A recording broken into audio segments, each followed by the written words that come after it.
Shemai, bore da, Pryn Hounda, Noswaith Thou, whenever you're watching this. It's Tom again with the last video for another 2 weeks because it's Easter break. In fact, we're already on break by the time you're watching this because I post these the week after I record them. And then we're into the rundown to the end of term for my exam in June, which I am looking forward to. A little bit apprehensive, but we've got the next couple of weeks now. We've kind of finished all the units. There's only a few left for us to do that are in the booklet, but as you know from the last few videos, there's already been a lot of recapping, which is great. Where we're at with the coursework at the moment, we're on Uned, Deg, oh gosh, Deg Pedwar, 24, and we're looking at a Cyntaf, the first, or yr ail, the second, or y trydydd, the third. And one thing that came to light in this week, doing it, we only had one lesson this week, is we were trying to get clever with saying my first or my second. But my, if you remember going back, is the. And after the, you have yourself a mutation. And it's not a soft mutation. It would be a nasal mutation. And with that, so if you want to say like my first car, fy nghar cynta, it changes everything. And in fact, there was another mutation which my mind has escaped me, but depending on where you are, you then have to cause, so esi Frank ar fy drydydd. So you have you end up with a mutation after using the. And the second, this was it, if you are talking about a feminine noun, you also have a soft mutation as well. So you've really got to be, well, you just got to know. And you know by using the language, and you use the language, the more you're going to see what sounds right and what needs to be a certain way.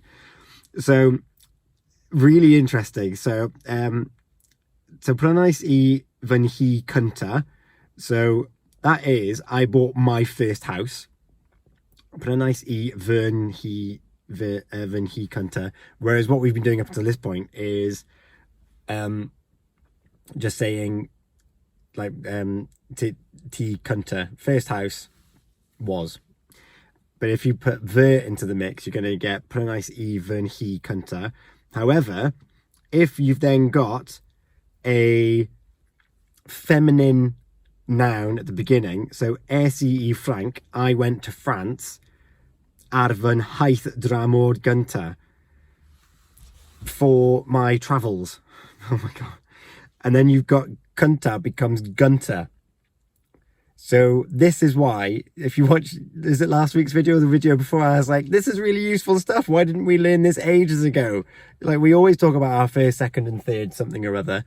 And the reason being is because you've got all of these mutations that go along with it, whether it's my something, or, because I imagine yours then, you've got prynais ti dy, that's going to have a soft mutation after it as well.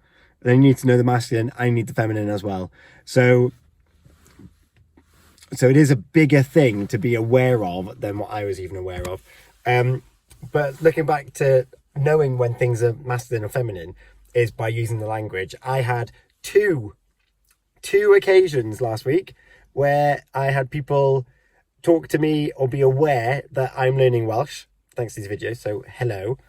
And one such person being aware of these videos, and another was at the Haverfordwest County football match. There was David there from the Goel Fel Na Mai festival happening in Cymraeg, and that's happening in Cymraeg in May, as you'd expect, because it's the Goel Fel Na Mai festival, as in the May. And there's going to be 2 stages there in Cymraeg, and he recognised me. He was down from Aberystwyth. He was doing Radio Aberystwyth and doing commentary for Haverfordwest versus Aberystwyth, and he came up to me and he was like, Shemai, I recognise you from your videos.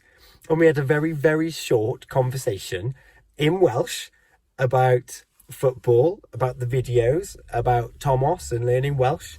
And just generally, I was able to pretty much hold my own until we got to like the planning of what's going to happen at the Goyle Fel na Mai Festival, because I might be going. But that is my first bona fide conversation in Welsh with someone who doesn't know me, and I wasn't completely blown away. I wasn't like, I don't know what I'm doing. Vocabulary is still coming, and remembering vocabulary, and particularly in that circumstance where I wasn't necessarily expecting to be speaking Welsh at all, I was still able to come up with phrases and have a very short conversation. And I was really proud of myself afterwards.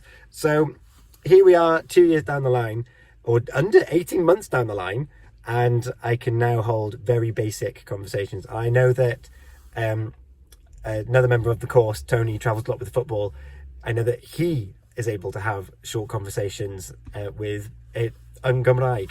So really quite proud of all of us on the group. So watch this space. I'll be speaking more and more Welsh. I'll need to do our Gwlad y Gân show at some point, a whole show in Welsh on Purist Radio. And if you've missed that, you can go back to puristradio.com and you can catch up on any episodes that you may have missed. 2 hours of Welsh music from Welsh speaking presenters, aimed at learners as well.